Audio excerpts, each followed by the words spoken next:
In some ancient and even some modern cultures, solar eclipses were attributed to bad omens, supernatural intervention, or were supposed to predict the death of kings.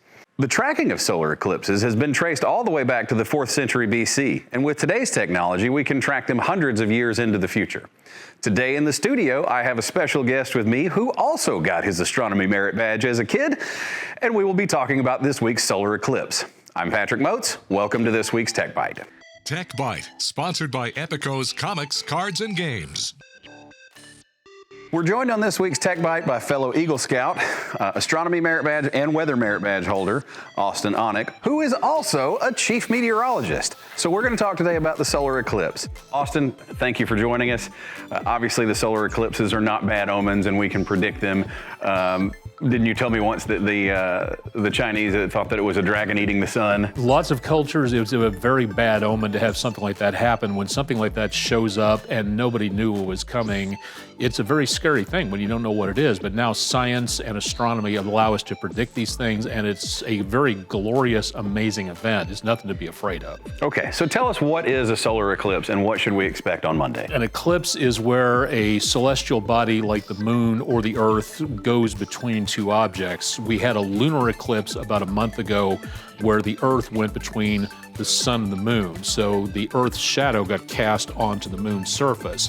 Now we're reversing that, so the moon is between the earth and the sun, and the shadow of the moon will be cast on the earth, and it'll block out the entirety of the solar surface as a total solar eclipse. And there's going to be a big shadow cast across the earth, about as big as what we saw back in 2017. So obviously we have glasses that we're supposed to view an eclipse through. Right. I also have a pair of sunglasses in my car that I paid entirely too much for. So what is the difference that I can look through these and not my polarized glasses? Okay, well, these do a good job of taking care of just the glare so you can drive safely.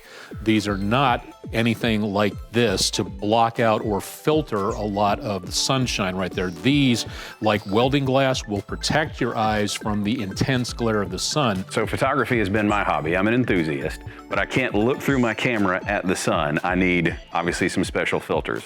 The sun is the brightest celestial object in our sky, and it's so energetic and so powerful that the lenses that we use in our eyeballs to focus the image for our brains to be able to pick up, or if we use a magnifying glass to focus the rays to start a campfire, that just shows you how powerful that is. And you need a powerful filter to protect yourself. So is there anything else we need to know headed into Monday? Obviously, don't look up, don't look directly at it, have your protection handy. First of all, check around to see if they have if you don't have these things, there's plenty of places in town that will probably carry them. Enjoy it. This is an amazing cosmic phenomenon that only happens a few times around. Introduce your kids to astronomy. A little bit of science in this for everyone to pick up on. It's a very cool event, so enjoy it while it lasts, because the next solar eclipse for our area doesn't come around until, I believe, about 2046. Hey, many thanks to Austin for joining us this week in the studio. If you have questions about today's episode, or you'd like to see us feature your idea, please shoot me an email. I'm Patrick Moats. Thank you for joining us for this week's Tech Byte, and enjoy this week's solar eclipse. Tech Byte, sponsored by Epico's Comics, Cards, and Games.